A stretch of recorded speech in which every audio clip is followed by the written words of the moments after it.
Good morning friends, welcome back my new blog.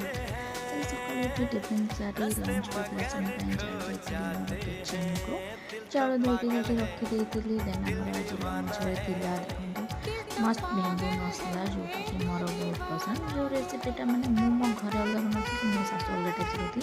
Then आमर टे आज नड़िया गुड़ भजा कर पिज टे हलदी टे आउ रागुंड जे जमी खाते सेमती पकईदेली आउ लुण टे जहाँ स्वाद अनुसार ने तो सेटा को चकटी से आमर टे बेसन पकईदे बेसन मैंने रस्ट भल लगे जेहतु अल्प टे बेसन भी मुझे पकईदी 2-3 चम्मच जमती कि तार आणटा भल है।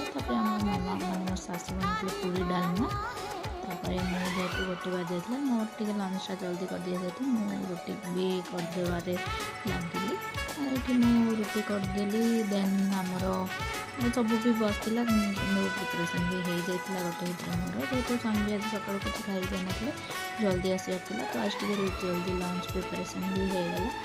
तापर ये रेडी होगला देखो मोर खाଇବା रुटी भिंडी मसला नड़िया